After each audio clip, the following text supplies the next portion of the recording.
My name is Morgan and I'm a birth mom. I got pregnant at 17 and I was still in high school, so I felt very ashamed of myself. So I hid my pregnancy. For 9 months, I stayed alone and I distanced myself from a lot of people, and I hid it from my family, my friends, my parents. Only a couple people knew, which one of them was my teacher in high school. She's the one who actually talked to me about adoption and let me know what adoption was. I think I still had like this perception, like everybody else has, where you think that somebody just comes and takes your baby and you never see them again, and then they find you when they turn 18. I think that's what kind of my perception was. Lifetime movies is what I thought of whenever I thought of adoption. When I got to the hospital, they asked me a lot of questions, and I said, well, I want to place him for adoption. And then that's when they were like, okay. And so they asked me, do you want him placed on your chest when he was born? And I said, no. They said, do you want to hold him? I said, no. So he was born. They told me it was a boy. And I remember crying even more because I was like, I've always wanted a boy. I don't have any brothers. They said they knew about one adoption agency. So right after that, they called him, and Deaconess showed up. People suspected I was pregnant, and then they knew I was no longer pregnant. And so when I would tell them, they kind of called me selfish, or said that I was just trying to get out of being a mom.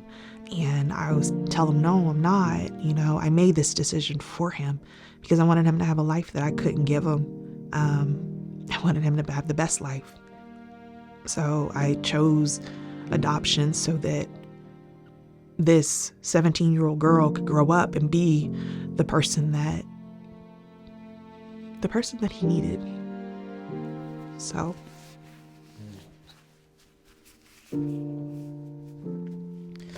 that's what I did. The adoption agency had support groups every month at the time.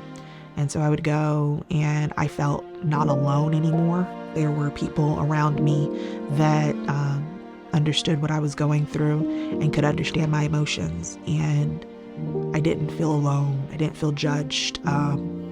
I started getting families sent to me.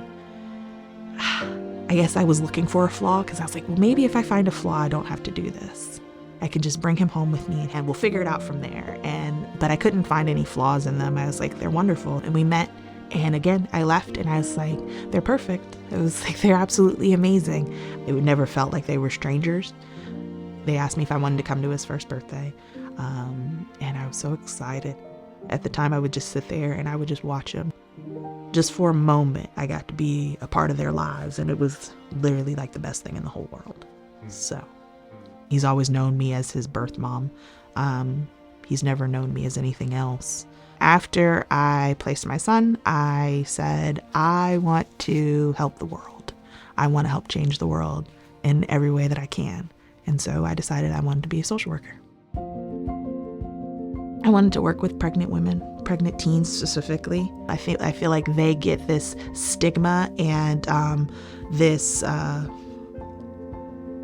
label, and I just kind of wanted to help them through that. Now that I'm married, I have one kid. I am pregnant, so I'm going to have another one. And life has been good. Life is good now.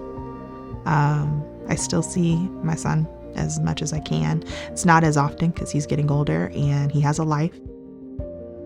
When I had my daughter, I told people I felt like this was my first Mother's Day 2 years ago when I had her. Because I never felt like a mom. I always felt like a birth mom. I felt like I am not the one who picks you up whenever you're hurt. I'm not the one you go to crying when you need something. He has a mom, and I'm your birth mom. So that means I'm here when you need me. I am here if you want to talk. I am here for the fun. I am here for the games. Being a mom, a birth mom, I had to make that choice of what was best for you and not what was best for me. Is putting my own self aside. So I might describe adoption as hard, because it is hard, but there's so much love. I mean, regardless of how hard it is, I don't know anybody who ever says that they don't love their kid. It's just hard. It's just different, but it's still love.